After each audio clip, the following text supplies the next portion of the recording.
What is up, guys? I am the one and only Eagle Double T, and in this video, I'm going to be comparing the Nintendo Switch Pro Controller to the PlayStation DualShock 4. So without further ado, let's begin. First up, let's take a look at the comfort of these controllers.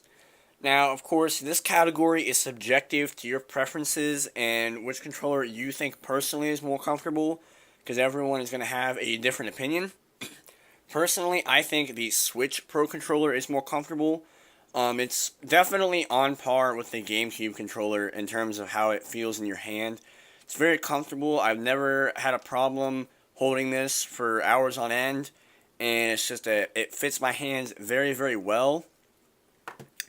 The DualShock 4, on the other hand, this is a controller that I never found that comfortable. I have never found PlayStation controllers to be that comfortable. However, this one, it's not that bad. Of course, you might think it's more comfortable if you grew up on PlayStation and your hands fit the PlayStation controllers better. But for what it is, in my opinion, I think it is a fairly comfortable controller. It is nice and rounded compared to the older, more weirdly edged DualShock 2 and 3s. So in general, it's a pretty comfortable controller. And in my opinion, the Switch Pro Controller is more comfortable, but of course, it all comes down to personal preference. Next up, let's talk about the features of these controllers. For the Nintendo Switch Pro Controller, it has motion controls like the Joy-Cons do. It has enhanced HD rumble, and it has amiibo functionality. So you just put your amiibo on the controller, and it can read it, which is pretty cool. For the DualShock 4, it has a light bar on the front, and it doesn't really do anything. I'm not even sure if you would consider it a feature, considering the factor all it does is decrease the battery life. It does have a touchpad, which is a pretty cool feature. It's not utilized by a lot of games, but it is a good feature nonetheless. It has a headphone jack, which I think is a pretty nice feature because the Pro Controller does not have one, and that's one of my biggest gripes with this controller. And the DualShock 4 also has a speaker, which is used a little bit in certain games like GTA 5, for example. I think that one thing, though, that gives the Pro Controller a big edge over the DualShock 4 is the Pro Controller has 40-hour battery life, which is a lot more than PlayStation or Xbox, and it's pretty impressive. The DualShock 4, I'd be lucky to get a few hours of charge. Like, if I played it one day, the next day, it would be completely dead. So I think the biggest downfall of the DualShock 4 in general is the battery life. So in terms of features, while it is close, I am going to give the edge to the Switch Pro Controller. In terms of build quality, I think the edge definitely goes to the Switch Pro Controller. It feels a lot better constructed. It feels like a brick.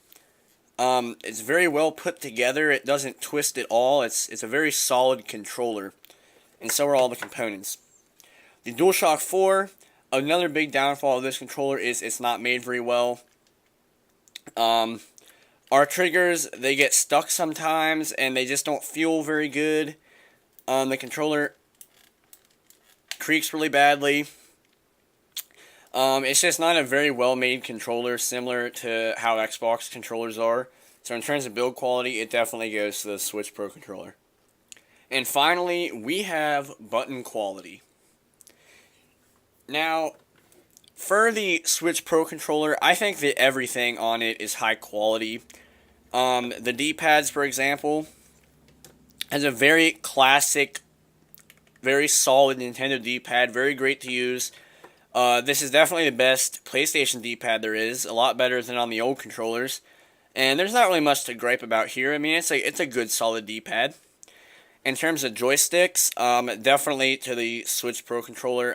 These ones are grippy on the DualShock 4, but the radius is very small on them, and it just doesn't feel like you're using a full-size controller with the joysticks here.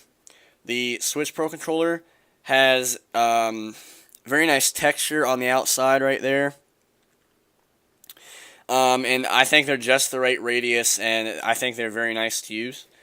In terms of buttons, On the PlayStation 4 controller, they're very flat, and they do their job, nothing to really complain about.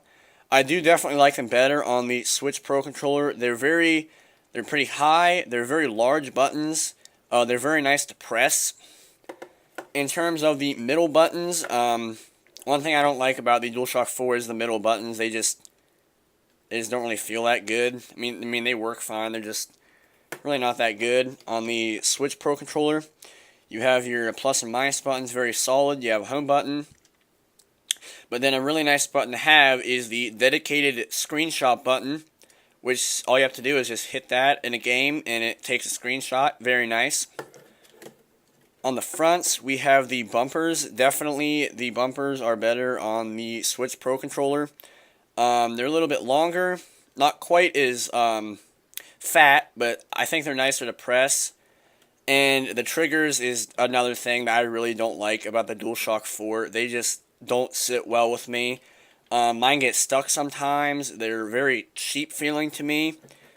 On the Switch Pro controller, it's pretty much just a button that clicks in, but they're very nice. They're well shaped and they fit right into your fingers.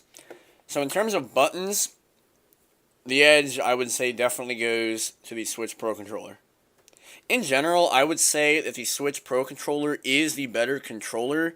It has nicer buttons, it's built better, it has longer battery life, and in my opinion, it's more comfortable. However, the PlayStation controller does have some nice features, such as the touchpad and the speaker. If you enjoyed this video, please leave a like, comment which controller you liked better, and don't forget to subscribe for more video game related content. I am the one and only Eagle Double T signing off. Goodbye.